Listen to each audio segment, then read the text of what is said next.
Pronto. Então, hoje, dia 4 de outubro de 2021, vamos dar início, então, à nossa aula de arquitetura, ética e legislação profissional para aí a arquitetura, né? Então, nosso assunto de hoje seria formas legais de atuação dos arquitetos. Vou compartilhar aí a tela com vocês.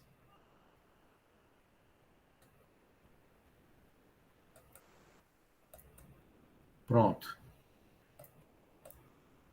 Acredito que já esteja aí compartilhado, né? Então, o Sim. que seriam essas formas legais de atuação dos arquitetos? Seriam as possibilidades, né, de como vocês poderiam exercer a profissão de arquiteto, tá?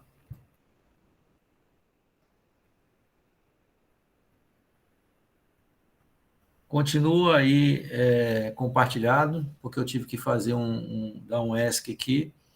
Sim. Pronto. Então, ele coloca aí, né, que quando a gente está exercendo a profissão, né, dependendo da fase da nossa profissão, ou seja, no início de carreira, né, aí no meio ou em final de carreira, né, nós arquitetos podemos, né, estar empregados ou prestar serviço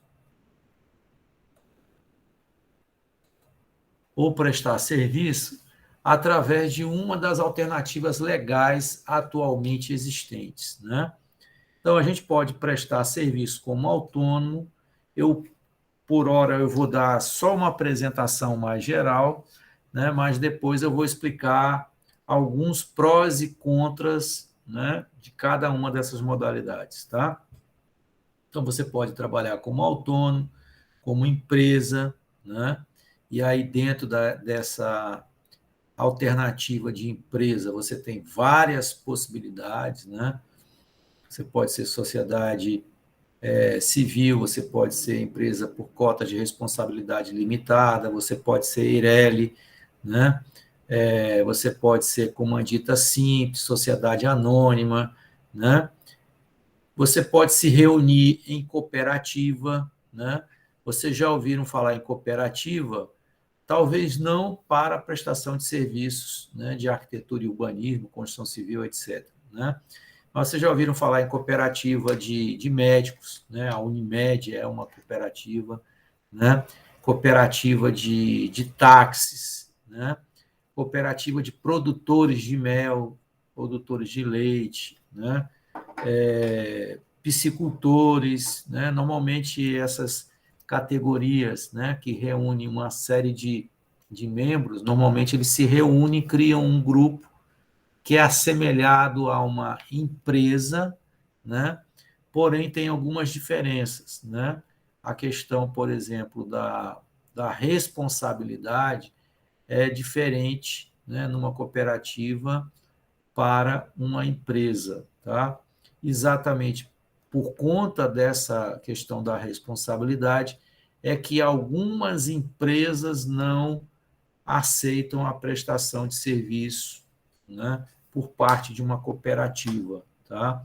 Eu vou explicar isso daqui a pouco, tá? Então, alguns editais, por exemplo, que você vai concorrer para uma licitação, por exemplo, de projeto, já no próprio edital eles já colocam as exclusões, ou seja, aqueles tipos de empresa que não são aceitos, né? Beleza, Elton, estou vendo aqui a sua mensagem, tá? Então, alguns não aceitam, né, esse tipo de formação, tá? Deixa eu ver aqui, tem alguém aqui que levantou a mão? Não, né? Bom, então, alguns editais, eles não aceitam a formação em cooperativa, né? E vocês já ouviram falar também em ONG, tá? Então, ONG também é uma possibilidade, né? Essa siglazinha ONG significa Organização Não Governamental, tá? Então, vamos ver aí uma a uma, e aí a gente fala os pormenores, né, os detalhes, vantagens e desvantagens de cada uma, tá? Bom, cada forma, né, de atuação aí que a gente mostrou, ela vai ter as suas exigências, né? Vai ter vantagens e vai ter desvantagens, né? E uma ou outra vai depender do seu perfil profissional, ou seja, como você vai exercer a sua atividade, né? Então, de repente, em início de carreira, tá? É até possível você pensar na possibilidade de atuar como autônomo, tá? Mas em determinado estágio da sua carreira, quando você vai prestar serviço para muitas empresas, o profissional autônomo não é um tipo de prestador de serviço interessante para o tomador de serviço. Por quê? Porque esse cara custa mais caro, né? Ele pode até cobrar mais barato, mas a tributação em cima do autônomo é, é bem maior do que, por exemplo, a tributação em cima de uma empresa, né? Exemplo, né? Vamos supor que eu sou um determinado cliente, quero fazer uma casa lá em Barra Grande, né? Uma casa com 200 metros quadrados, né? E aí eu faço, né, um pedido de orçamento com um arquiteto autônomo, né? E peço também um orçamento para uma empresa, né, de responsabilidade por cota de responsabilidade limitada, para o mesmo serviço. Vamos supor que esse autônomo me cobre R$ 20.000 para fazer esse projeto, tá? E a empresa cobre também R$ 20.000. O que acontece?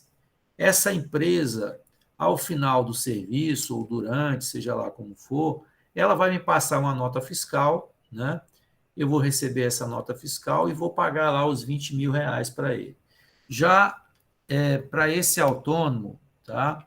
Eu vou ter que fazer algumas coisas diferentes. Por exemplo, eu vou ter que deduzir do valor a pagar para esse profissional autônomo 11%, que é o desconto dele da Previdência, e vou ter que pagar a mais, porque eu estou contratando um prestador de serviço autônomo, 20% a título de previdência, ou seja, ao invés de custar somente R$ 20.000, eu vou ter que pagar R$ 20.000, 20% a mais, né?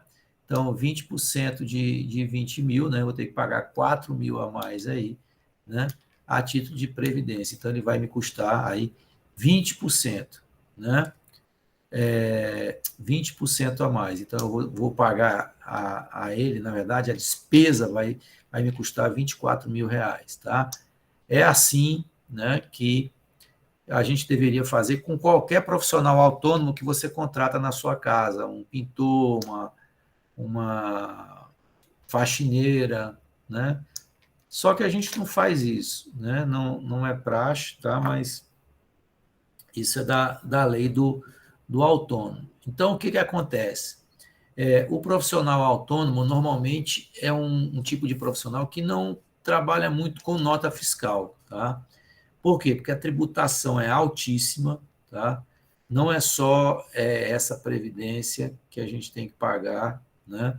O imposto de renda, quando o cara faz, né, o acerto com o leão, tá? A tributação para o profissional autônomo é lá em cima, tá? E aí, dependendo do tipo de serviço, da prestação de serviço que você faz para os seus clientes, de repente é mais negócio abrir uma empresa. Por quê? Porque a tributação ela é mais baixa. Para vocês terem uma ideia, na minha empresa, né, que é uma empresa por cota de responsabilidade limitada, eu pago 5 tributos quando eu passo uma nota fiscal. Eu pago o ISS, né, que é o Imposto sobre Serviço, o IRPJ, que é o Imposto de Renda da Pessoa Jurídica, a contribuição social, né, o COFINS, né? E tem mais um, ISS, IRPJ, COFINS.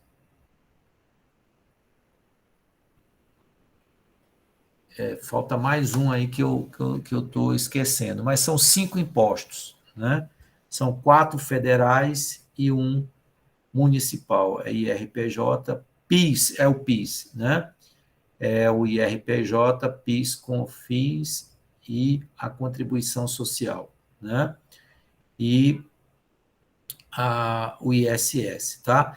No total desses impostos, para uma pessoa jurídica, né? Por cota de responsabilidade limitada, vai pagar aí mais ou menos, né? Na nossa atividade, prestação de serviço de arquitetura, em torno de 16,5%, né? Para todos os impostos.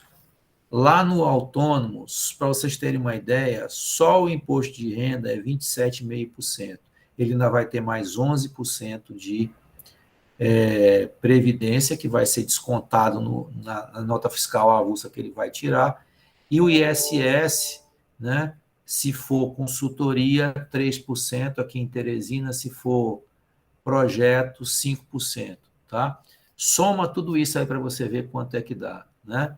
27,5%, porque claro que o imposto de renda ele tem patamares, né? 10, 15, 27,5%, tá? Acima, houve um aumento aí esse ano, né? Inclusive uma lei recentíssima aí que reajustaram a tabela, né? Do imposto de renda, né? Isso vai fazer com que a gente pague menos imposto, mas para valores de projeto, normalmente, né? Eles vão ser valores aí acima de R$ 5.000, então a gente vai cair lá na alíquota máxima, tá? Ou seja, vamos supor aí, vamos dar um chute aqui, vamos supor que de 0 a R$ 1.500 você é tributado na alíquota de R$ 1.500, né? De 1.501 a 3.000, no 15%, né? E de 3.000 em diante, na alíquota de 27,5%. Então, o que ele faz? Num valor a pagar, né? Até 1.500, tributa lá o seu pagamento em 10%, de 1.501 a 3.000, 15%, e o outro, né? Às vezes tem uns programinhas que você coloca direto e ele já dá lá o valor, né, que tem que ser deduzido a título de imposto de renda. É altíssimo, tá? Então, exatamente por ser alto, né, há uma evasão fiscal enorme, né, na prestação de serviço por autônomos, né? Por quê? Porque o cara não aguenta, ele deixa metade praticamente, né, com prefeitura, né, e o imposto de renda, né, e previdência, tá? Então, cada, né, forma de atuação ela é interessante, né, num determinado momento da sua carreira. Então, você está começando, você não tem cliente regular, tá? Saibam vocês que, apesar de uma empresa pagar menos imposto, a empresa ela tem gastos constantes. Independente de você ter serviço ou não, você tem que pagar o seu aluguel, porque a empresa tem que estar sediada em algum lugar, né? Ela tem empregados, ela tem conta de luz, ela tem conta de água, ela tem conta de telefone, né? Às vezes você tem empregados, você não trabalha sozinho, né? Você precisa pagar todo mês um contador, né, para fazer o envio das informações fiscais para a Previdência, mesmo que não tenha movimento, o contador ele entra lá no programa dele, né, informa para Receita, informa para a Previdência, informa para a Prefeitura que, né, não houve movimento. Tá? Se tiver empregado, ele vai gerar, né, as folhas de pagamento, as folhas de recolhimento de encargos sociais, enfim, ele tem um trabalho mensal, tá? E normalmente os contadores eles cobram um salário mínimo por mês, né? Para ficar responsável pela contabilidade da sua empresa, tá? Uma vez por ano ele faz o fechamento, né? do ano fiscal e encaminha isso para a Receita Federal, é o IRPJ, como se fosse não, é o Imposto de Renda da pessoa jurídica, tá? E outras despesas, né? Você tem equipamentos, esses equipamentos eles ficam obsoletos, eles têm manutenção, né? Aqui no escritório, por exemplo, todo mês tem alguma coisa. Mês passado queimou um filtro, houve oscilação de energia, queima um filtro, você tem que fazer manutenção no split, né? Queima uma lâmpada, você tem que fazer limpeza, tá? Então, abrir uma empresa é uma decisão que vocês têm que tomar quando vocês sentirem que vocês já têm uma clientela, né, regular, que ela vai te trazer receita regular, porque do contrário você vai ter que ficar bancando ali todo mês para arcar com as despesas fixas, tá? E o autônomo, né? O que você vai precisar? Você vai precisar fazer uma inscrição, né? No INSS, ter um NIRC, que é um número de identificação de recolhimento do contribuinte, né? É um númerozinho, tá? Que toda vez que você prestar algum serviço, né, através de nota fiscal, vai ser recolhido lá um valor que vai, né, ali para aquela tua conta e aquilo ali vai depois servir para o cálculo da sua aposentadoria, né? E eu recomendo, inclusive, que vocês comecem a pagar, não precisa nem terminar o curso, comecem a pagar, né, um valor, né, sobre recolhimento sobre um salário mínimo para poder começar a contar tempo de aposentadoria para vocês, né? Houve uma alteração, houve uma reforma da Previdência. Antigamente, nós precisávamos de 35 anos, né, para se aposentar de recolhimento, né? Você se aposentava ou por tempo de contribuição ou por idade, né? Então, havia uma idade limite. Tendo em vista, né, que as pessoas estão vivendo mais, quanto mais tempo essas pessoas estiverem vivas, aposentadas, né, recebendo benefício do sistema, isso para eles é pior, né? Então, dada a longevidade das pessoas que aumentou, né, vamos dizer assim, a idade média do brasileiro aumentou, houve, né, uma alteração para maior, então a gente precisa trabalhar muito mais. Então, quanto mais cedo vocês começarem a contribuir, melhor, tá?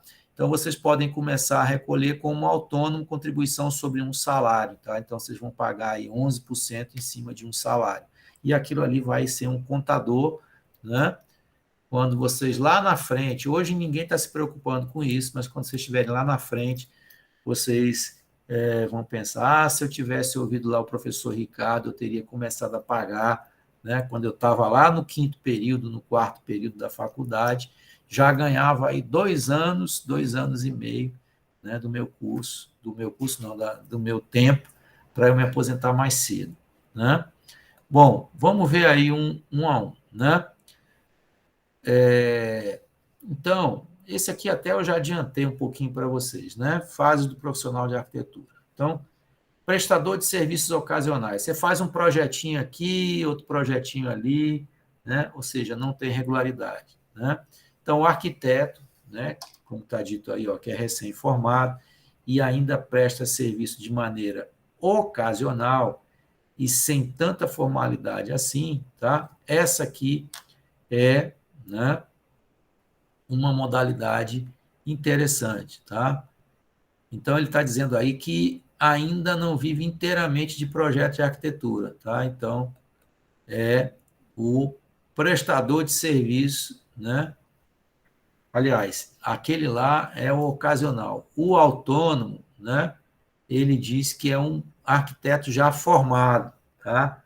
Que trabalha exclusivamente com projetos, né? E a gente colocou aí uma base, né? Que tem aí, ó, uma renda, né, de cerca de 3.000 a 4.000 mensais, tá? E aí, ó, ser um profissional autônomo acaba saindo muito caro, como eu disse para vocês, né? Pois como você ainda é pessoa física, tá? O problema é ser pessoa física. Irá pagar até 20% de INSS, né? e até 27,5% de imposto de renda, né? É quase que inviável. Ainda tem ainda o imposto da prefeitura, né? Tá? Que depende da cidade que a gente trabalha. Aqui em Teresina, 3% para consultoria e 5% para projeto. Então, soma aí, né? É um absurdo, tá? E se você está pensando que MEI pode ser uma boa alternativa, o que é a MEI? É a microempresa, né? Ou microempresa individual, tá? Vocês já ouviram falar em empresa individual? Não. Já é aquela alternativa onde você não precisa de sócio, tá? Inventaram um meio termo aí, a Eireli. O problema é que a Eireli, vou falar um pouquinho mais à frente, né? Ela precisa de um capital de abertura relativamente alto, né? Isso aí é um impeditivo para que a gente abra, né, a microempresa. A minha primeira empresa de arquitetura era uma microempresa, mas depois a Receita Federal ela instituiu uma portaria e eu tive que fechar a microempresa e tive que colocar um sócio e abrir como empresa limitada, tá? Isso lá pelos idos de 2000, mais ou menos, tá? Era individual, eu abri ela individual, era bom que não precisava, né, se preocupar com sócio, e aí depois eu tive que reabrir como sociedade por cota de responsabilidade limitada. Bom, então, o profissional aí, olha, no início de carreira, né, ou seja, aquele que atua individualmente ou presta serviço para a colega, geralmente, pessoal, ele trabalha como autônomo, tá? Ele trabalha lá na casa dele, né? Usa a energia lá da casa dele, usa telefone, a estrutura todinha, tá? E aí, exatamente por você, né, se utilizar de vários, né, recursos de infraestrutura, né, de outrem, tá? Os custos de manutenção eles vão ser relativamente baixos, né? Aí o que você precisa, mesmo assim, né, honrar? Você vai ter que pagar aquelas contribuições obrigatórias que a gente comentou na aula passada, né? E, na maioria das cidades, uma taxa anual de ISS, né? Eu paguei na quinta-feira passada, né, apesar de eu ser empresa, tá? Eu tenho meu cadastro como autônomo e como empresa, tá? Então, eu pago uma vez por ano para a prefeitura, na verdade, a primeira taxa é em julho, a primeira parcela do ISS pessoa física anual é em julho, né? E a segunda em setembro. Eu paguei a segunda parcela agora em setembro, não lembro quanto foi, mas é meio carinho, acho que é 214 cada parcela, né? Eles cobram também uma taxa de localização e publicidade aqui em Teresina, né? Dizendo que é um valor que ele lhe cobra para você ter uma identificação e estar sediado num determinado local na cidade. Ele te cobra isso e cobra também a taxa do lixo, né? Eu acho um absurdo, né? Que mais? Bom, o arquiteto, né, sendo autônomo, ele não precisa ter um endereço, né, comercial, tá? Ele pode trabalhar na sua própria casa, né? Você não precisa ter um escritório, tá? E para receber a remuneração, né, você faz um chamado RPA. O que é o RPA? É esse recibo de pessoa autônoma, tá? Ele está dizendo aqui comprar em qualquer papelaria, mas na verdade esse RPA você pode fazer um doczinho, inclusive vocês procurarem na internet, né? Modelo de RPA, né? Você deixa salvo lá no seu computador, aí quando o cliente te pedir recibo, você vai lá, preenche com os dados dele, tá? E aí vocês têm que ter cuidado com esses RPAs, fazer o controle. Por quê? Porque esse cliente ele pode declarar esse valor, né? E ele declarando e você não declarando, você vai cair na malha fina, tá? Quando há essas inconsistências. Na verdade, vai cair na malha fina os dois, né? Ele, porque informou um pagamento que não teve correspondência, e você, porque sonegou, tá? E aí cai os dois, né? Ele, como pagador, ele vai lá na Receita, leva todos os recibos, né? E aí você que vai ter que comprovar, né, que não recebeu ou recebeu e esqueceu de pagar, tá? Quando a gente corrige o erro por conta própria, a multa é menor, tá? Mas normalmente a Receita cobra 80%, né, de multa, ou seja, você deixou de recolher 10 mil, você vai pagar 18, né? Porque as multas são altíssimas. Bom, no caso de se estabelecer como autônomo, o profissional deve se registrar na prefeitura, né, para poder retirar notas fiscais avulsas, né? E você precisa ter o seu registro profissional, né? Aquele registro do CAL, tá? Não existe limite, né, quanto ao rendimento mensal ou anual, e você pode, inclusive, ter empregado, mesmo como autônomo, você pode ter empregado. Igualzinho você tem na sua casa, né, uma empregada doméstica, né, um motorista, para aqueles que são mais abastados, né? Não existe impedimento aí, né, para que você, como pessoa física, contrate trabalhadores como empregados, né, desde que respeite as determinações legais, ou seja, você vai ter que cumprir todas as obrigações trabalhistas, né? Bom, como é que é calculado aí o teu imposto de renda, tá? O imposto de renda ele vai ser calculado sobre o seu lucro, né? Seguindo a tabela da Receita Federal. Foi exatamente essa daqui, né? Que foi reajustada agora no meio do ano, né? Depois de muito tempo, era uma coisa que todo mundo exigia, por quê? Porque só em a tabela não reajustar, né? Essa tabela que eu estou me referindo, pessoal, é a tabela de isenção, né? Até determinado valor é isento, aí numa outra faixa, né? A alíquota é de 10%, na outra 15%. Só em o governo não alterar, ele já está aumentando o imposto. E isso passou um tempão sem reajuste algum, aumentou agora, tá? Não estou fazendo aqui apologia para candidato não, para presidente, para ministro, nada disso, tá? Estou dizendo que foi uma coisa boa, tá? A gente ter esse reajuste da tabela, né? Bom, vocês também precisam apresentar uma vez por ano, né, a declaração de imposto de renda da pessoa física, ou seja, todos os serviços que a gente prestar agora no ano de 2021, quando for em abril de 2022, você precisa prestar contas ao leão, tá?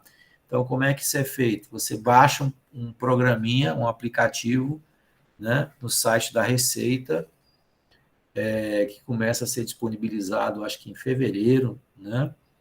E aí você junta todos os seus recibos, né, de pagamentos e de recebimentos, e aí você faz ali um encontro de contas, né? O cálculo do imposto vai ser tributado em cima do que você obtiver de lucro, tá? Se você quiser dar uma aliviada com relação a esse imposto, para não ficar um valor muito grande de bolo, né? Aquela coisa, deu lá 10, 20 mil reais, vou fazer um empréstimo para pagar imposto de renda, olha que coisa horrível, tá? É possível você pagar o que eles chamam de carnê-leão, tá? Você, mês a mês, vai pagando, né? Você faturou, por exemplo, 10 mil reais esse mês. Vai lá, paga logo antecipado, né? Recolhendo esse imposto através do carnê-leão. Quando for no ano seguinte que você for fazer a sua declaração de imposto de renda, você apresenta lá o que você já antecipou de imposto. Professor, isso aí é muito complicado. Para alguns é complicado, e aí você pode contratar um contador autônomo. Tem muito contador aí que presta esse tipo de serviço aí uma vez por ano. Quando chega essa época de março, abril, eles estão tudo enrolado, mas ele cobra lá um valor, né? E você está menos suscetível a ter problemas com a receita, tá? Bom, para ajustar, se preciso for, recolhe-se mais imposto. Então, você pagou esse imposto aí no Carnê-Leão, mês a mês, né? Se você tiver pago a maior, há possibilidade de restituição também. Vocês já devem ter visto aí na imprensa, né? Algumas vezes o jornal, né, dizer, ó, a Receita Federal liberou, né, o pagamento do primeiro lote de restituições. Então, quem entrega a declaração antes tem a sua restituição depois. Eu nunca consegui, né, ter restituição, sempre se lascando, né? Pago muito na fonte e ainda pago mais nesse ajuste, né? Bom, como comprovante, né, de recebimento de valores, você vai, como eu já falei, né, deverá fornecer aos seus clientes um RPA, né? Profissional autônomo que prestar serviço a outras pessoas físicas deverá fazer livro caixa. O que é o livro caixa, pessoal? Livro caixa é uma possibilidade, né, que você tem trabalhando como autônomo de você deduzir despesas, tá? Então, você utiliza o seu carro, por exemplo, para deslocamento do seu escritório para visitar obras, né? A energia da sua casa é utilizada para o seu trabalho. Então, você deduz todas esses gastos com despesas, desde que esse livro caixa esteja registrado, né? E aí ele é uma forma de comprovação, tá? Eu não me aventuro a eu próprio fazer livro caixa. Isso aí normalmente é feito por um contador, tá? Mesmo como autônomo, eu conheço inclusive alguns profissionais aqui em Teresina antigos, até renomados, que não têm PJ. Ele é autônomo mesmo, faz livro caixa, né? É tributado lá em cima, né? Mas trabalha como um autônomo e tem o livro caixa dele lá e abate, né? É uma possibilidade também, tá? Bom, a gente fazendo aí um balanço, né? Aí de como é o autônomo, tá?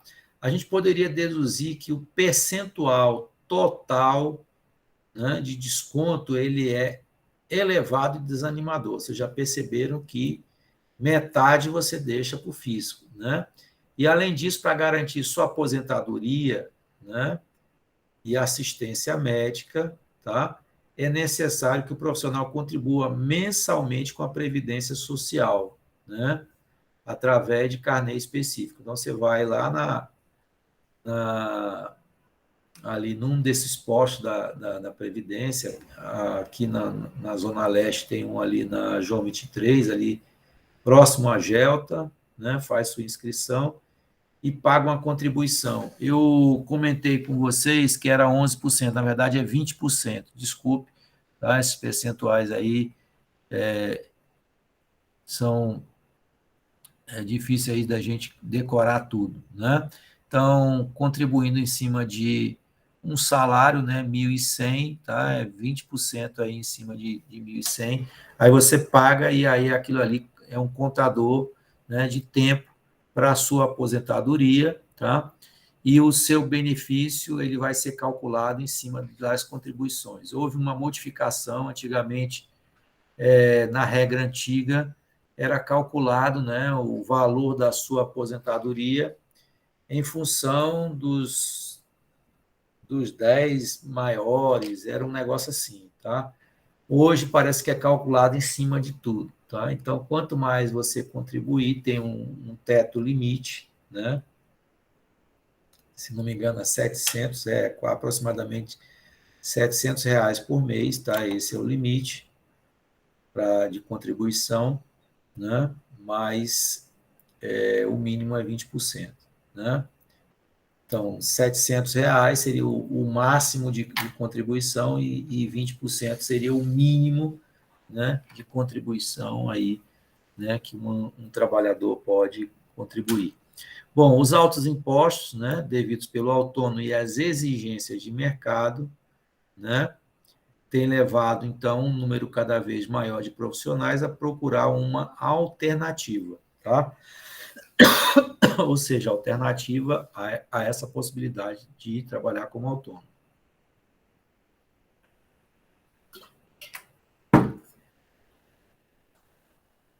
Outro problema também, né, é que a gente trabalhando como autônomo, a gente trabalha muito sem nota, né? E hoje a Receita, elas têm muitos mecanismos, né, de lhe pegar pelo pé. Eu já vi dizer que o pessoal da fiscalização, eles fiscalizam até redes sociais, tá? Verificar aquelas pessoas que ostentam em redes sociais e quando chega lá na declaração de imposto de renda, né, coloca lá um valorzinho horrível, né? Fatura de cartão de crédito, a coisa mais fácil do mundo é cruzar o sistema, né, do cartão de crédito, né, pela Receita. Por quê? Porque eles são obrigados, né, a comunicar a movimentação financeira, né, do Banco Central. O Banco Central ele possui controle sobre tudo que a gente opera no mercado financeiro, né? Sua conta de banco, o valor do empréstimo, tudo lá controlado pelo seu CPF. E hoje os sistemas eles conversam entre si, tá? Então, esse cerco aumenta a cada ano, né? E isso tem inibido as contratações sem registro oficial, né? O que é esse registro oficial? É o cara prestar o serviço mediante uma nota fiscal, né? Ainda que seja avulsa, e mesmo assim estas ainda acontecem com frequência, principalmente de pessoas físicas. Normalmente, serviços que são prestados de pessoa física para pessoa física, normalmente são sem nota, né? Exemplo, né, uma ambientação que você faz, né, para um determinado cliente. O serviço de arquitetura, ele não é dedução para o imposto de renda, tá? Então, ele não sendo dedução, o cara só declara se ele quiser, né? Ele não precisa declarar, né? Ele não é obrigado a declarar, mas tem lá, né? Quem já preencheu uma declaração de imposto de renda, né? Tem um campozinho lá que ele coloca, né? Honorários pagos a profissionais liberais, aí, 2 pontos, advogados, médicos, arquitetos, engenheiros, não sei o que, aquilo ali é quase uma indução o teu cliente declarar, ainda que não seja uma dedução, tá? Quando eu falo dedução, pessoal, é porque existem determinadas despesas que são dedutíveis no imposto a pagar. Exemplo, gastos com educação para você próprio ou para os seus dependentes, gastos com despesas médicas e planos de saúde, tá? Então, você paga lá a Unimed todo mês, né? Tem um campo específico que você coloca o valor que você pagou no ano, né? Você fez um procedimento dentário, pagou psicólogo, fisioterapeuta, tem lá um monte de possibilidades que reduz a base de cálculo do imposto a pagar, tá? Então, por isso é que as pessoas querem recibo, né? Só que existem recibos que são dedutíveis, inclusive há uma intenção, né, eu não sei se do governo ou dos próprios deputados, em acabar com essas deduções, diminuir a alíquota, né, ser uma alíquota geral e acabar com essas deduções, tá? Não sei dizer para vocês como é que está isso, tá? Agindo assim, né, como um recibo qualquer, o profissional não tem descontos, né? Mas ele não garante a sua aposentadoria. Por quê? Porque ele não vai contribuir com o sistema, né? E fica sem comprovantes legais para seus ganhos, né? Perante o imposto de renda. Existem determinadas situações, pessoal, que a gente precisa comprovar a renda, né? Por exemplo, se você não paga imposto de renda, né? Quando você vai num banco, você é autônomo, você quer pleitear, por exemplo, um cheque especial, você quer pleitear um cartão de crédito, né? Você quer comprar um carro, como é que você vai declarar renda se você não paga imposto, né? Então, é uma faca de dois gumes. Eu pago pouco imposto, em compensação eu vou ter pouco crédito, né? E ele coloca aí o aspecto também de agir como cidadão do seu país, né? Então, a gente pagando imposto, a gente vai, né, ter em troca, né, em tese, né, educação, segurança, saúde, ou seja, tudo aquilo que a gente não tem na atualidade, né? Bom, eu posso ser, então, autônomo, mas eu também posso ser, né, um prestador de serviços profissional já formalizado. O que é isso? Né?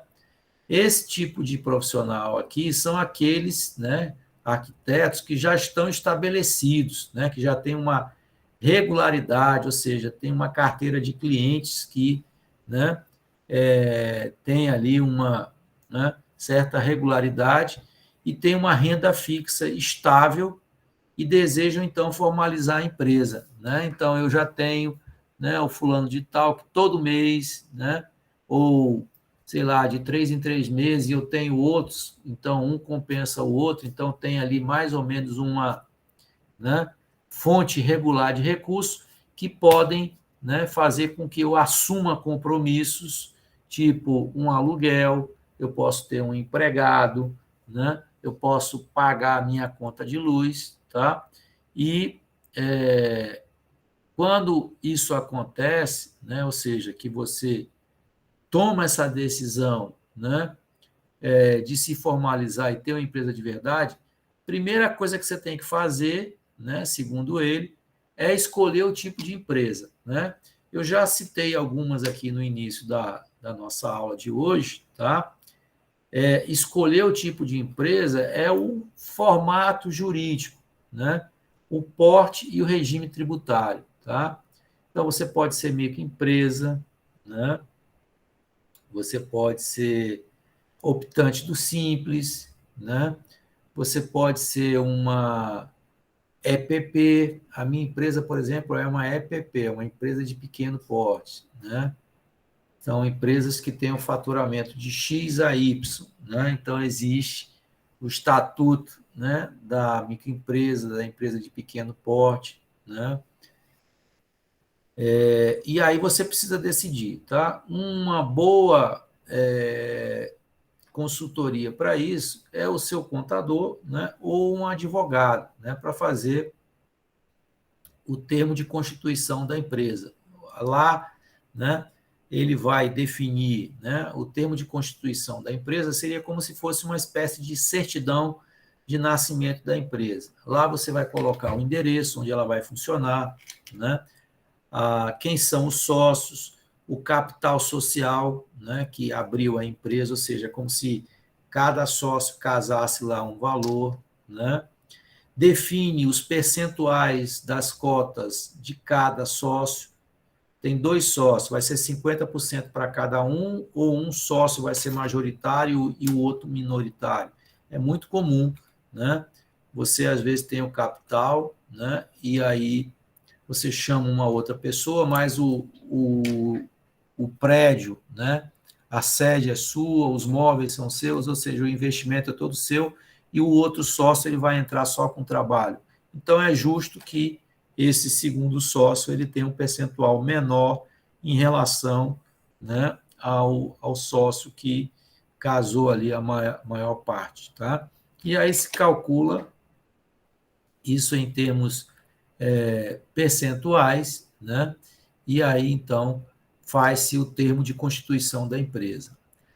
Na medida em que a empresa começa a trabalhar, né, a funcionar, nos anos seguintes, se precisar aumentar esse capital social, aumentou mais algum sócio, saiu alguém, tá? A gente faz aditivos, né? Para vocês terem uma ideia, a minha empresa já está no aditivo número 10, né? Na semana passada, eu recebi esse aditivo número 10 e a gente teve que fazer esse aditivo, né?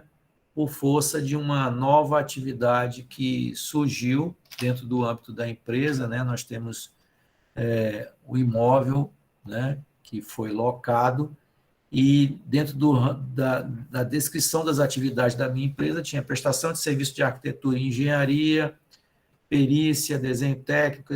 A gente tenta discriminar aí o máximo possível de atividades, mas não tinha atividade de aluguel de imóveis próprios. Então, o que acontece? A tributação ia ser lá em cima. Então, na medida em que eu coloco essa nova atividade, né, no objeto social da empresa, eu caio numa alíquota menor, né, em termos de pagamento de tributos desse aluguel que eu recebo, né, do meu inquilino. Tá? Então, a gente fez isso e eu já estou aí com essa possibilidade de declarar com valor mais baixo. Tá? Bom, nós temos alguns tipos de regime de tributação. Então, quando você faz, né, a opção pelo tipo de empresa, você tem que escolher também como é que ela vai ser tributada. Pelo lucro presumido, né? Então, ó, o que é o lucro presumido?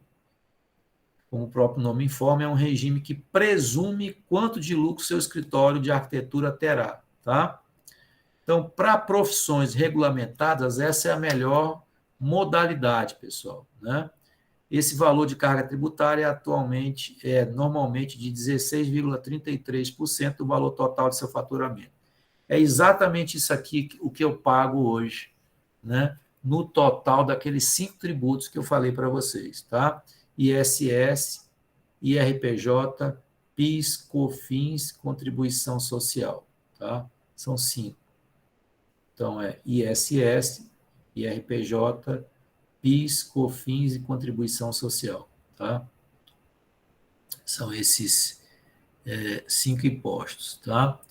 Nós temos aí em algumas prefeituras do Brasil o lucro presumido da opção dessa tal de SUP. Eu não tenho conhecimento se aqui em Teresina a gente tem isso, sociedade uniprofissional. Isso pode ocorrer em uma sociedade na qual os sócios possuem a mesma atividade profissional. Então, são, por exemplo, uma empresa de arquitetura onde os 2 sócios são arquitetos, né? Uma sociedade de advogados onde os 2 sócios são advogados, né? Eu não tenho ideia se aqui em Teresina a gente tem algum tipo de benefício para sociedade uniprofissional, tá? Bom, a grande diferença, né, entre o lucro presumido normal, né, lucro presumido e SUP está no pagamento do ISS, tá? No SUP, ou seja, naquela modalidade que você tem a sociedade só de profissionais de mesma profissão, ele passa a ter um valor diferenciado e menor, né? E com isso, em média, o imposto total cai de 16,33% para 12,40%. Eu acho que não tem, não, pessoal. Eu acho que não tem, que eu não conheço ninguém que seja beneficiado com uma queda tão grande aí, né? O que, né, é um descontaço, né, no valor a pagar, tá? Bom, Simples Nacional, acho que todo mundo já ouviu falar no Simples, tá? Então, diferentemente do lucro presumido, né, o Simples não presume quanto você vai ter de lucro, né? Você apura realmente, tá? O que você vai pagar em cima, né, pelo teto, ou seja, pelo limite do seu faturamento anual. Se eu não me engano, hoje eu acho que o Simples, a primeira faixa dele, eu acho que é faturamento anual até 380 mil. Eu estava com uma tabela dessa na semana passada, né? E aí tem várias faixas, tá? E para isso, esse tipo de regime tributário é dividido em vários anexos, né? E abaixo vamos listar os que se referem mais propriamente ao mercado de arquitetura e de design de interiores. Ó, o anexo 3, ó, tem carga tributária a partir de 6%, tá? Beleza, né? Então, são pequenos serviços, tá? Inclui serviço de arquitetura e serviço de desenhos técnicos, né? Relacionados à aqui está engenharia, mas arquitetura e engenharia, né? Se você for aí o responsável técnico pelo projeto, você pode usar, então, o anexo 3 para a tributação. Mas, se de alguma forma você terceirizar, ou seja, não vai ser você que vai fazer, né, o desenho, aí você já tem que usar o anexo 6, tá? Novidade, a partir de 2018, o governo separou arquitetura e urbanismo de engenharia. Então, você, tendo somente seu escritório de arquitetura, poderá usar o anexo 3 como regime de tributação, mesmo sem ser o responsável técnico. Então, isso aí é uma novidade boa. Tá? Então, o anexo 3, né, como a gente viu, aí é 6%. Tá? Anexo 4, a carga tributária, né, é de 4,5%. Tá? Em caso de você ter funcionários, nesse valor de 4,5% não está incluso o valor do INSS. Tá? Isso aí é relativo a ISS. Tem como os possíveis atividades, ó, design de interiores e atividades paisagísticas. Né? Anexo 6, carga tributária de 16,93. Esse aí é praticamente igual, né? Mesmo sendo simples, ao que eu pago na minha empresa, sendo sociedade por cota de responsabilidade limitada, e eu não tenho, né, vamos dizer assim, um limite tão apertado como um optante do Simples. Porque o grande problema do optante do Simples é que você não pode estourar aquele limite de faturamento. Tá? E existem alguns editais de licitação que eles impõem, né, um capital social mínimo ou um patrimônio líquido e faturamento. Isso pode ser um fator impeditivo. Então, isso pode ser um limitante, né, no porte dos projetos ou das licitações que você quer participar. Tá? Mas se você trabalha com pequenos serviços, tá, pode ser uma boa, né, na fase inicial, né, de constituição de uma empresa. Tá? Então, você está ali começando, né, não quer pagar muito imposto, né, pode começar com um optante do Simples. Tá?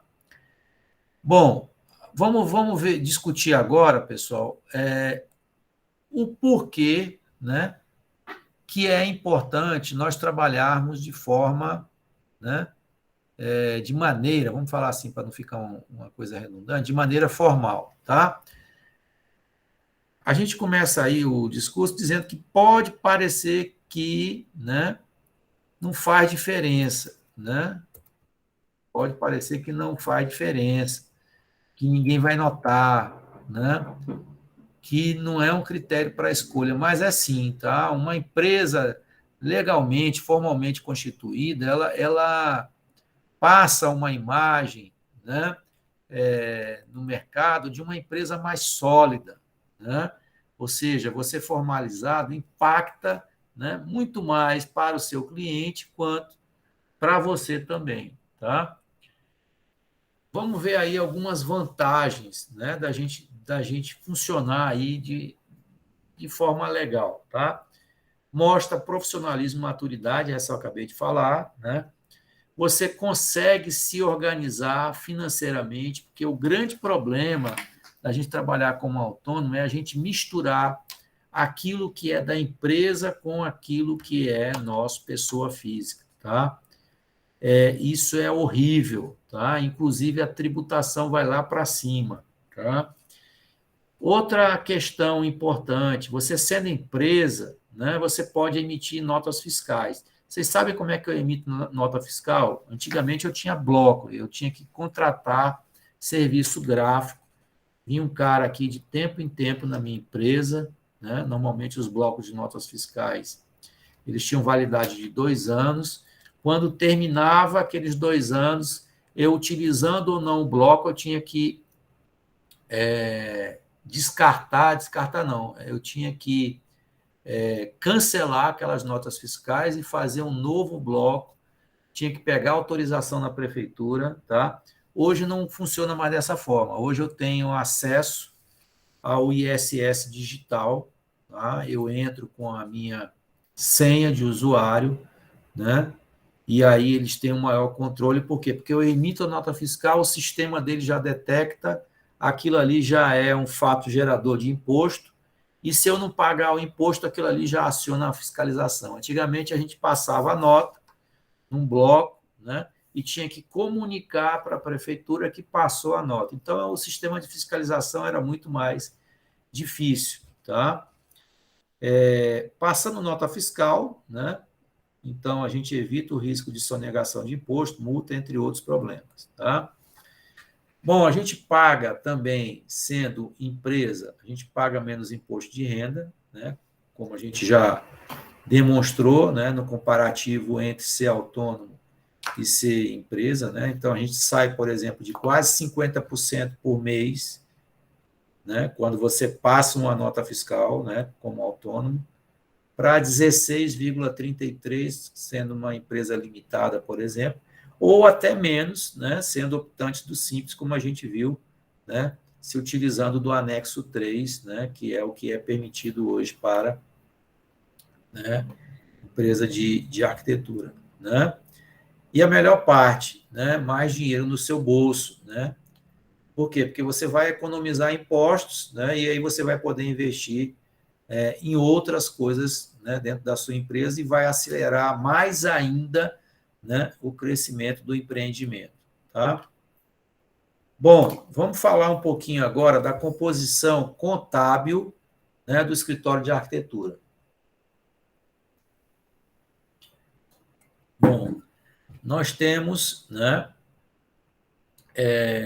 com relação ao formato jurídico, né, eu já tinha até falado hoje, sobre o empresário individual. Né? O empresário individual é aquela empresa, né, que se confunde, né?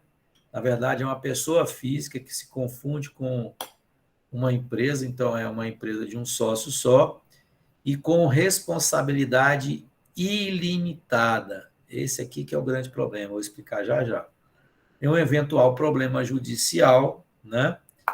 Aí é que é o problema. Os bens, seus bens pessoais podem ser afetados. Exemplo, vamos supor que eu tenha, né, era como era a minha empresa antigamente, né? Uma empresa individual de arquitetura. Né? E aí houve um problema trabalhista, por exemplo. Né? Um determinado funcionário te exigiu lá uma indenização estúpida, você foi condenado, né? E você sendo empresário individual, os seus bens pessoais eles se comunicam com os bens da empresa. Então, não vai ter limite. Diferente, por exemplo, numa empresa por cotas de responsabilidade limitada. Se eu abro uma empresa com algum de vocês aí, vamos supor que a gente abra uma empresa de 100 mil reais, né? Eu tenho 50% das cotas dessa empresa e você tem 50% das cotas. Vamos supor que a gente tenha sido condenado, né, na esfera trabalhista numa indenização de 150 mil reais de um determinado funcionário. Se nós não tivermos praticado nenhuma fraude contra credores, ou seja, não maquiamos balanço, não demos balão em ninguém, fizemos tudo certinho, mas pelo risco do negócio, nós quebramos, não tivemos dinheiro para pagar o funcionário, esse negócio virou uma bola de neve e gerou aí uma indenização trabalhista de 150 mil reais. Nós, né, se a empresa não tiver dinheiro para pagar essa indenização, cada sócio vai responder por esse valor aí, né, a pagar, né, no limite das suas cotas. Ou seja, eu tenho 50%, você tem 50%. Então, a minha responsabilidade com relação a essa dívida é de 50 mil reais. Né? Então, eu vou responder com meus bens pessoais até o limite das minhas cotas. Tá? Diferente de uma empresária individual. A empresa não tem dinheiro, né? Aquela dívida ela vai atingir lá o meu patrimônio. Eu tenho uma casinha lá em Luiz Correia, o juiz pode arrestar, eu tenho um carro no meu nome quitado, o juiz entra lá, né? no site do Detran, verifica os bens. Tenho conta no banco, o juiz vai lá. Então, esse é o grande problema. Quando existe cotas de responsabilidade limitada, os sócios respondem no limite da sua responsabilidade no capital social. Tá? Então, quando a gente diz aqui, em um eventual problema judicial, os bens pessoais podem ser afetados. Né? Eireli é uma firma individual diferente. Tá? Por quê? Porque aqui não deixa de ser uma empresa individual, mas aqui a responsabilidade dela é limitada. Tá? Então, eles fizeram uma firma individual blindada, né? Entre os bens vinculados à pessoa física e jurídica, ou seja, tem uma separação aí, tá?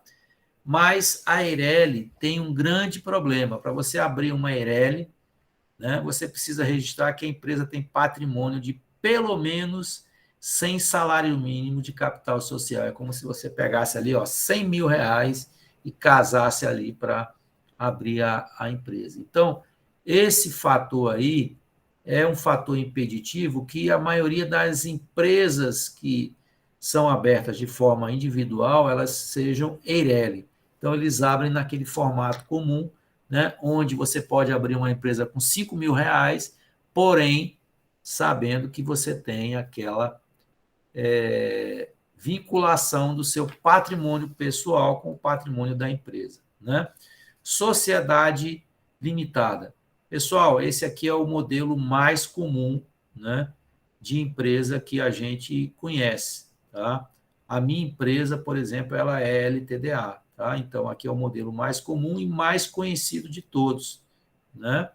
É uma empresa que tem que ter, no mínimo, 2 sócios. Tá? E na qual tudo se limita ao capital do negócio. Tá? Então, você tem um capital, como eu expliquei há pouco, de 100 mil. Né? Você tem 50%, seu sócio tem 50%. Se acontecer qualquer coisa, não praticou fraude, né? Cada um vai responder só naquele, né, limite do capital social. Aqui é um quadrinho resumo, né? Microempresa, né? Ela pode ter um faturamento anual até de 360 mil, né?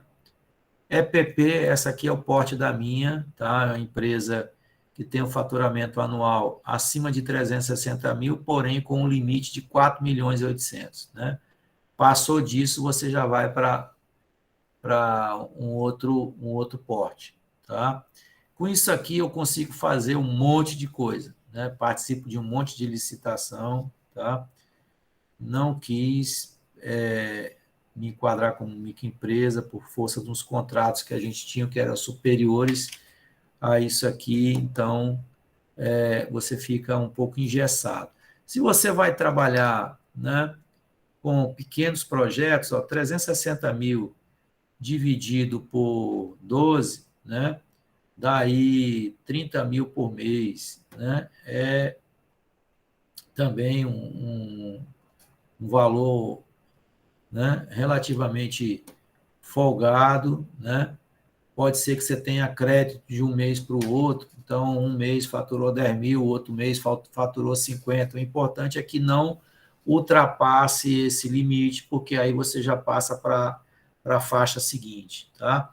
Normalmente, quem faz isso aqui é o contador, né? No momento da constituição da empresa, você faz um adendo, isso aqui é arquivado na junta comercial e é exigível para a expedição do cartão do CNPJ e das certidões que a gente tira na junta comercial, chamadas certidões simplificadas, que é uma espécie de registro atualizado que algumas empresas, quando vão tomar serviço seu, exigem, né, para saber se os sócios continuam, né, quando você vai tomar crédito junto a alguma instituição financeira, tá?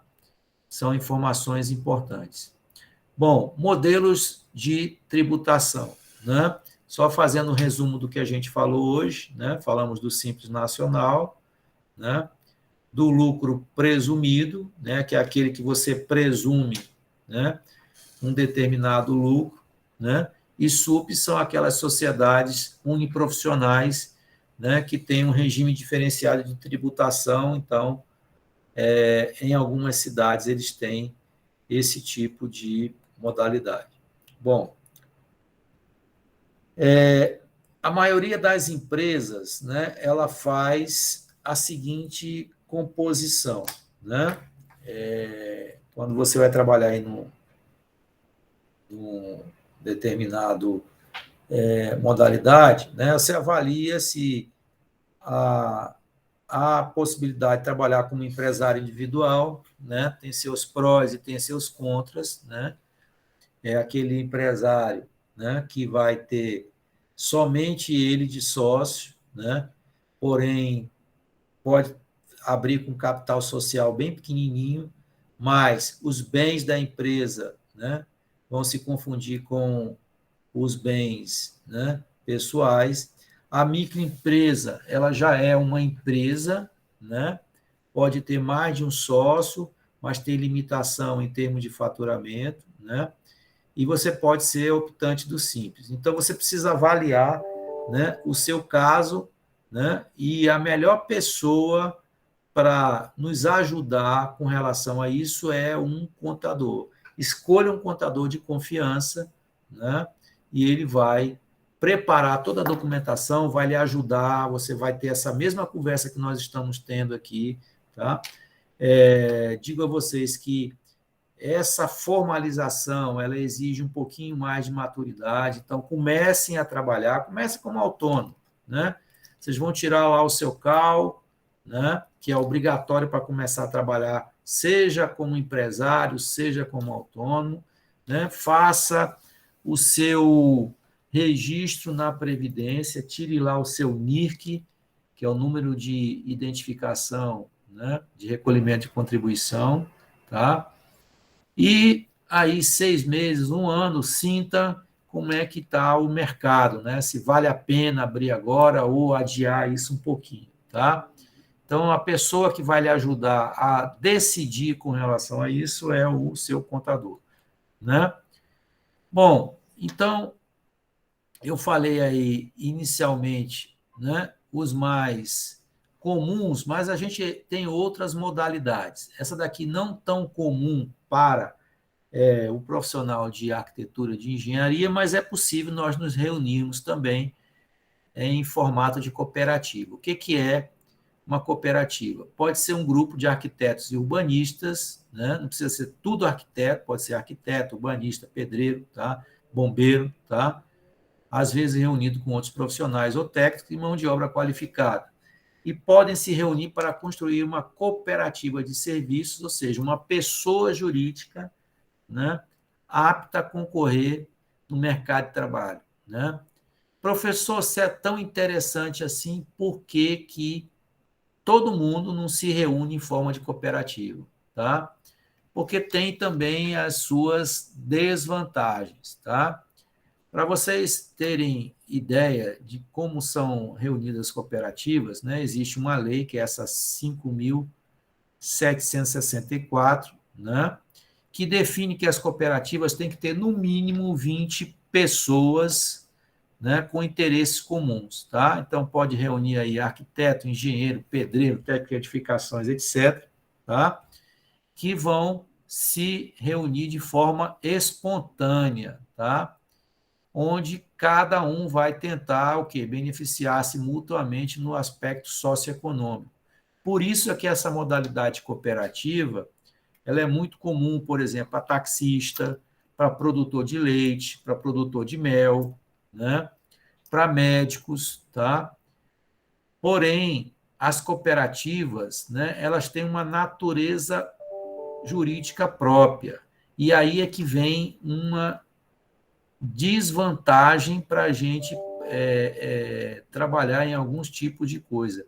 Elas não são sujeitas à falência, né? São constituídos para prestar serviços aos associados, distinguindo-se das demais sociedades. Então, se eu não sou sujeito à falência, é complicado eu imputar responsabilidade para alguém, né? Porque eu vou comprar um carro, por exemplo, né? Eu não pago, né? Eu posso, né? Protestar um título, né? Pedir a falência, né, da empresa. Tem uma série de aspectos jurídicos que a cooperativa não vai ter, tá? E ainda, né, falando aí de outras vantagens ou características, né, esse cooperativismo ele não é uma coisa brasileira, é uma coisa que vem de fora, é um movimento internacional que começou lá no século XIX, tá? E tem aí como características, ou melhor, princípios, né, adesão voluntária, ou seja, ninguém é obrigado a se reunir em forma de cooperativa, tá? E livre, não tem discriminação entre os seus diversos membros, tá? A gestão ela é democrática, tá? Cada cooperado tem direito a um voto, participação econômica dos membros, tá? No final do ano, ou pode-se estipular uma divisão, né, desse lucro mês a mês, tá? Autonomia e independência da cooperativa, educação, formação e informação, intercooperação entre os membros e interesse pela comunidade, tá? Bom, os sócios eles podem se apoiar mutuamente, né, para adquirir equipamentos, tecnologia, recursos humanos, matérias-primas e as outras condições que são necessárias para concorrer no mercado, né? E vão prestar serviço em condições iguais ou mais favoráveis que as empresas comerciais. Por quê? Porque o regime de tributação ele, né, é mais baixo do que a exigida para empresas, tá? E a remuneração do serviço prestado pelos diretores e cooperativas é feita na forma de prolabore, ou seja, a carga tributária, os encargos sociais são diferentes. O prolabore é como se fosse o salário do sócio da empresa, tá? Eu, na minha empresa, não recebo salário, eu recebo prolabore, tá? Os encargos sociais, ele está dizendo aqui, não estando sujeito a encargos sociais. Tem um encargozinho social, que é a previdência, tá?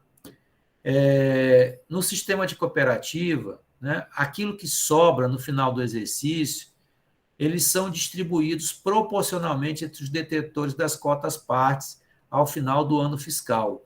O ano fiscal ele se encerra normalmente no dia 31 de dezembro de cada ano, tá? E aí, quando se faz a apuração, né, faz lá o imposto de renda, né, da empresa, apura-se receitas e despesas, aquilo que for lucro é distribuído de forma equitativa entre os diversos membros, né, os diversos cooperados. Tá? Bom, nós temos uma organização em nível nacional chamada OCB, né, que é a Organização de Cooperativas do Brasil, que tem sedes estaduais. Não tenho conhecimento que aqui no Piauí nós tenhamos, né, nenhuma OCB. Tá? E as universidades e sindicatos também vêm buscar apoio à formação de cooperativas. Tá? Vamos falar agora de uma outra modalidade que acredito que vocês já tenham ouvido falar bastante, mas em nível de meio ambiente, né? Mas é possível a gente ter ONGs, né? Eu lembro que na minha época de estudante, eu fiz estágio, né, através da minha universidade, onde ela era parceira de algumas ONGs, né? Não sei se era ONG ou fundação, alguma coisa parecida, mas tinha não sei o que de bairros, né? E eles se reuniam dessa forma aqui. Então, há várias definições para o que seja ONG, tá? Então, essa siglazinha ONG significa Organização Não Governamental, tá? E segundo aí os participantes desse encontro nacional de sindicato de arquitetos e urbanistas, a definição de ONG para eles, né, seria de uma organização sem fins lucrativos, né, e que atua com visão política na assessoria a movimentos populares, né? Como eu disse a vocês, né?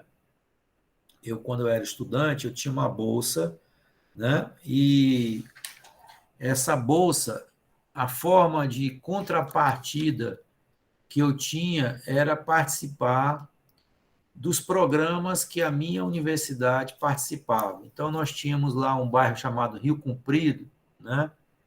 Que é próximo do bairro Estácio, né? Onde, inclusive, tem umas escolas de samba. E eu sei que na minha época de estudante eu fiz um monte de projeto para esses caras, né? Tinha uma outra ONG que era da Chácara do Céu, que é um bairro que fica entre São Conrado, na verdade não é um bairro, é um morro que fica entre Leblon e São Conrado, tá? Um morro lindo assim com a vista enorme para o Oceano Atlântico, tá? E o nosso trabalho era ir lá para fazer a medição das casas, a gente subia aquele negócio lá com trena, bambu, não sei o quê, porque para você medir inclinado é complicado, né? Você tem que esticar a trena e medir em projeção horizontal. Não adianta medir assim que vai dar tudo errado, né? Você tem muito menos terreno, né, representado em projeção horizontal do que você medir assim, né? Então a gente subia, media aquelas casas e depois aquilo ali era encaminhado para a Procuradoria do município, e eles estavam fazendo regularização fundiária, né? Então, eles precisavam da alocação dos barracos e tudo para depois dar o título de propriedade para o pessoal. Então, a gente trabalhou um tempão com isso, né? Um tempão não, foi no final do meu curso, né? E era uma ONG, né? Bom, no meio profissional dos arquitetos e urbanistas, né, o crescente mercado de trabalho, né, junto às comunidades de baixa renda, né, na área da política habitacional, ambiental e cultural, tem levado ao surgimento de um grande número de ONGs, essas duas ou três aí que eu comentei com vocês, né, poderiam ilustrar isso que eu acabei de ler aqui, né? Aquela definição que eu falei há pouco era a definição da ENSA, né? Mas para as organizações internacionais, ONG é um pouquinho diferente. Seria toda organização, né, de caráter social e que não está vinculada às estruturas governamentais. Então, essa definição aí, ela nos dá o quê? Uma abrangência, né, muito maior, né, no conceito de ONG. Tá?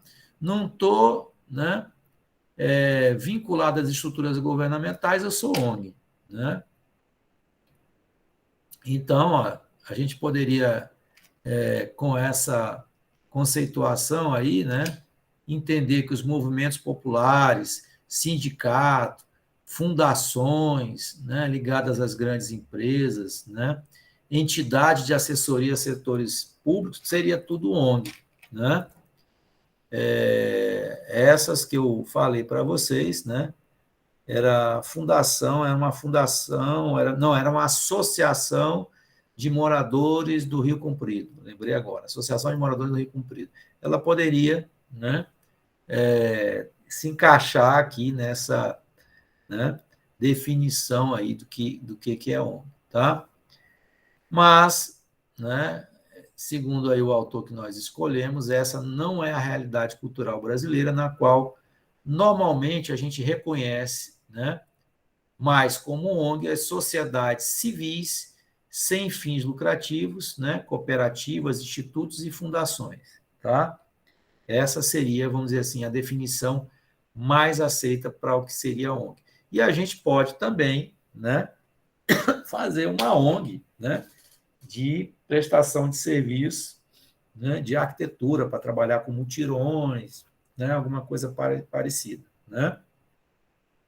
E estas trabalham prestando assessoria, né, ao movimento popular, né, na organização de mutirão. Não sei se você já ouviu falar em mutirão. Mutirão, né, é como se fosse assim uma reunião, os caras querem fazer um determinado empreendimento, né, num determinado. Vamos lá na Vila do Arame, por exemplo. Quando existia a Vila do Arame, eu lembro que eu era professor da Camilo Filho, e nós fizemos na disciplina de projeto 1, uma série de casas para o pessoal que era invasor lá. Então, o que eles fizeram? Eles ganharam material de construção, era uma época que estava em período eleitoral, um determinado candidato, né, comprou os tijolos, os moradores, aqueles que tinham alguma habilidade, né, na construção civil, se reuniram em forma de mutirão, e eles próprios, né, durante lá um determinado dia, se reuniram em conjunto lá e edificaram lá uma série de casas, né? Isso pode construir unidade residencial, pode realizar saneamento básico, né? Alguma coisa aí na área ambiental, organização social e outros projetos aí que vocês possam, né, imaginar aí no âmbito, né, de algo que possa ser feita, né, em conjunto pela própria comunidade, tá? E que são geralmente financiados pelo setor público ou por organizações internacionais, tá? Mesmo sendo ONG, a gente precisa formalizar a sua estrutura, tá? Elas têm uma regulamentação por essa lei 6.015 de 73, tá? Que legaliza as associações de moradores, de ambientalistas e cidadãos imbuídos de um propósito social, né? Bom, a ONG que quer prestar determinado serviço, ela precisa ter essa atividade, né, já determinada no seu próprio estatuto. O estatuto, pessoal, seria um documento compatível, por exemplo, com um contrato de constituição de uma empresa comum, tá? Então, lá vai ter o nome, né? Ele tem que estar arquivado no cartório de títulos e documentos, né? Quem são os seus membros, a composição, né? Da sua diretoria, tá? As ONGs, elas podem realizar contratos, convênios, elas podem receber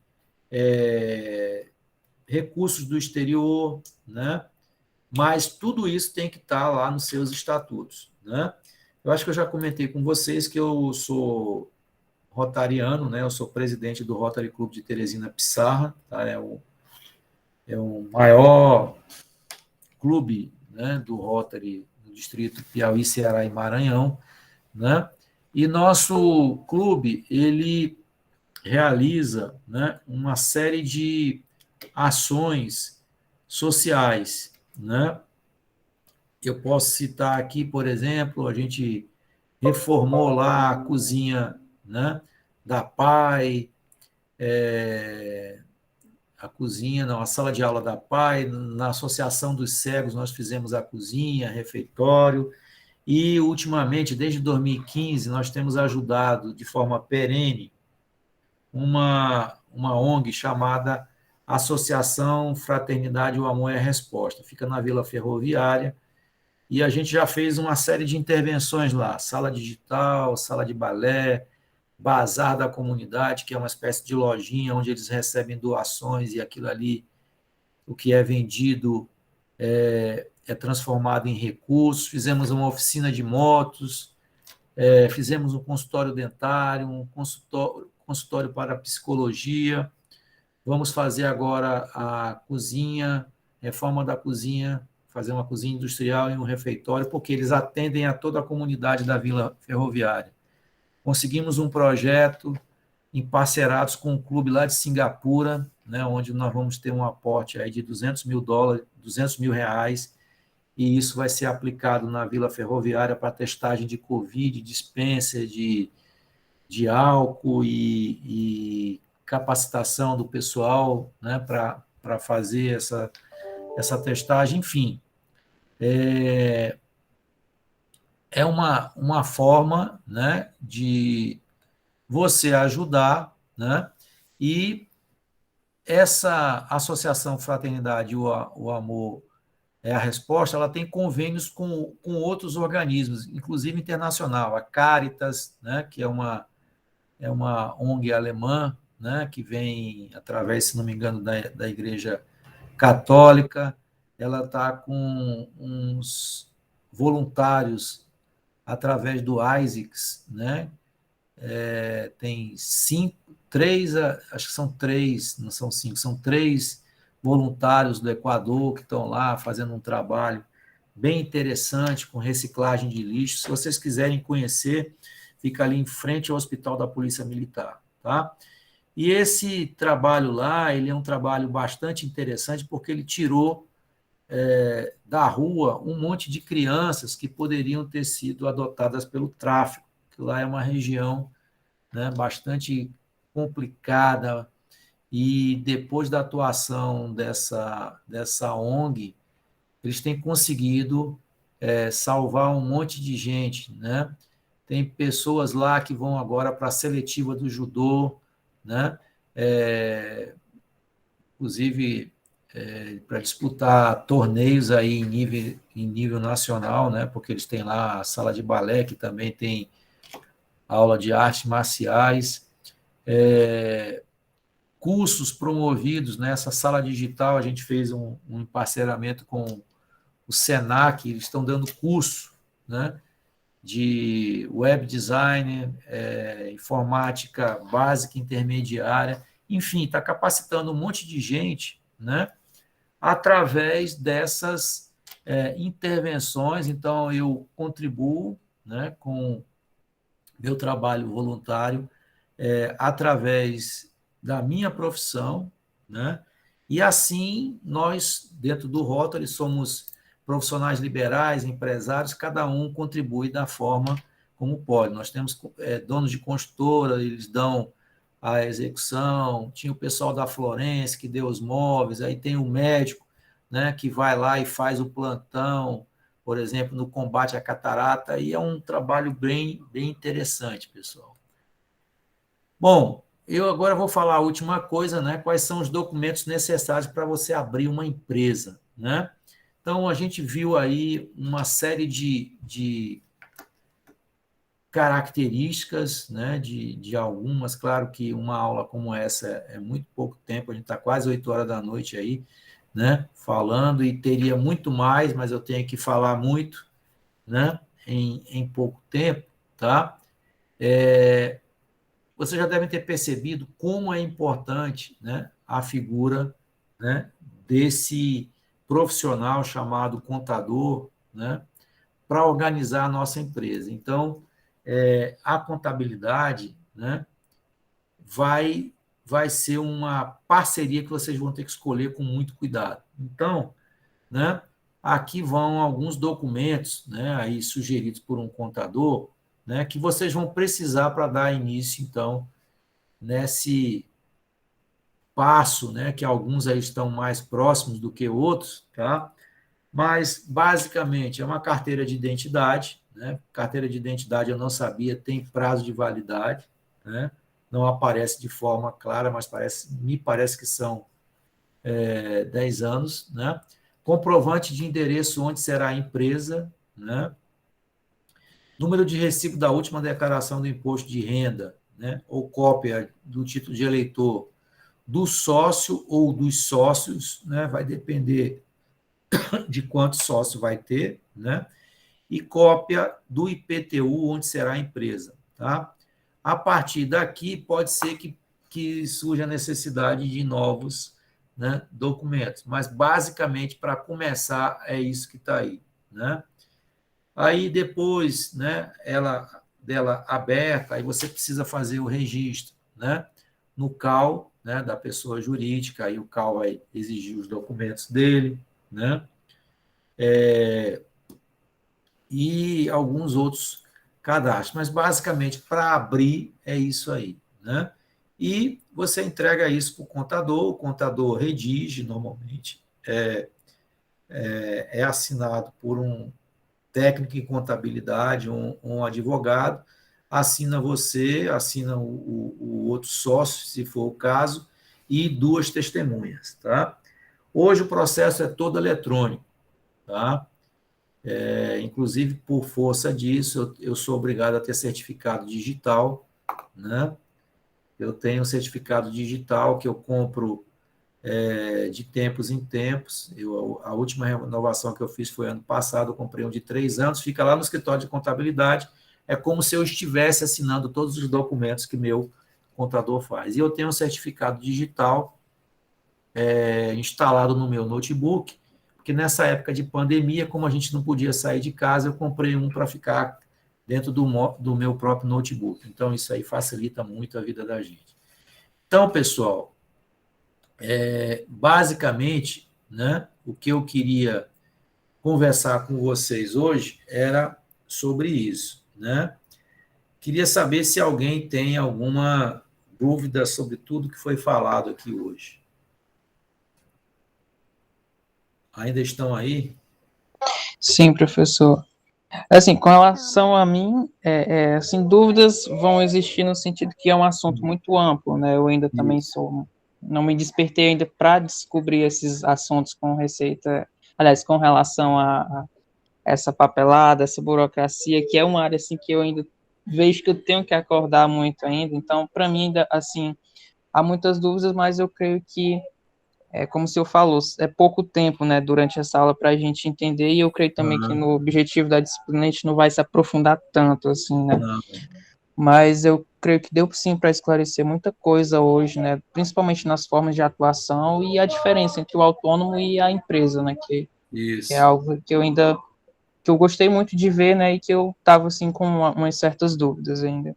Eu acho que é o primeiro passo, entendeu? Vocês vão começar, não tem ainda aquele negócio ocasional, aí arranja um projetinho aqui, outro projetinho ali, aí o caldo vai engrossando, você sente a necessidade de ter um local para receber teu cliente, né? Você não vai ficar todo o tempo, você não vai chamar o teu cliente para ir lá no quarto da tua casa para atendê-lo, né? Ou você vai no ambiente onde você vai reformar ou fazer uma ambientação, ou no terreno, vai se encontrar num café, num shopping, né? Mas daqui a pouco você vai precisar receber pessoas, você vai precisar ter um endereço, né? E isso demonstra muito mais organização, formalidade, entendeu? Então, guardar as tuas coisas relativas à profissão, não vai ficar ali misturado com aquele ambiente residencial, né? Daqui a pouco vocês vão casar, vocês vão ter família, e aí misturar essas coisas com a casa não é legal, a não ser que seja tudo muito bem separado, muito bem organizado, eu acho difícil. Até para dar aula, vocês veem que eu estou aqui. Eu estou aqui no meu escritório, por quê? Porque na minha casa é cachorro, é menino, né? E isso aí também, no dia a dia, é uma coisa que vai acontecer. Você vai precisar receber cliente e aí você está ali misturado com as coisas da casa, né? A partir do momento que você toma essa decisão, saibam que as despesas passam a ser fixas, né? É o aluguel, é a conta de luz, é a conta de água, você vai ter um estagiário, você vai ter, se você está num edifício, você vai ter condomínio, né? Você vai ter IPTU, tá? E aí isso precisa ter receita ali constante, né? Porque do contrário, você vai ter que ficar tirando dinheiro do bolso, tá? Vai ter que ter o contador, como eu falei, né? O contador ele cobra um salário, normalmente eles cobram um salário mínimo por mês, né? Tá? E Então, hoje em dia também tem a facilitação dos coworkings, que a gente pode colocar o isso, endereço fiscal e isso, utilizar a sala só quando necessário. Ajuda também nos custos. exatamente. Tem essa possibilidade, Isabel. Eu, inclusive, orientei já 3 coworkings, né? É uma coisa ainda relativamente nova, né? Eu acho que a gente tem aqui o brasileiro ainda, pelo menos eu me acho assim, né? Aquela coisa muito da posse, né?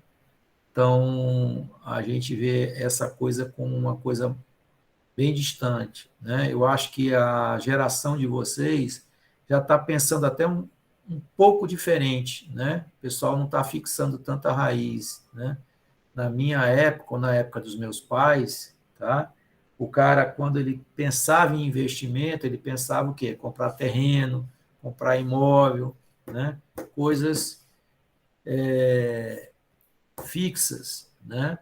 Hoje já se fala, né, em carro, por exemplo, como um item que você pode pagar como se fosse uma conta de luz. A Volvo está com um modelo de carro, o XC40, nos Estados Unidos, que você paga um valor, não se preocupa com IPVA, com manutenção, com seguro, você paga aquilo ali mês a mês, você nunca vai ter o carro, né? Você vai pagar o carro zerado, né, que ele vai ser sempre um carro praticamente novo, porque eles devem ter uma política de troca do bem, né, com bastante regularidade, mas você vai pagar como se fosse um item, né? Um item não, uma prestação de serviço, e não a aquisição de um bem, né? Eu tenho lido alguma coisa sobre isso, eu vejo que a juventude hoje ela não pensa, né, assim como a minha geração, a geração dos meus pais, pensava, essa coisa muito da coisa fixa, né? E aí, quando a gente pensa num coworking, é uma coisa alugada, que aquilo ali não é meu, e aí, onde é que eu vou botar os meus pertences, né, da empresa, né? Mas é uma alternativa interessante. Por quê? Porque você vai ter um espaço ali, né, coletivo, de repente você faz até negócio, né, porque vai ter lá um prestador de serviço que, de repente, pode fazer uma parceria, né, com você, e ali surgir novas oportunidades de negócio, né? Beleza, então? Então, se não tivermos mais nenhuma dúvida, eu vou encerrar aqui, viu? Tá bom, pessoal? Certo, professor. Então tá. Até a próxima. Até logo. Até a próxima. Até.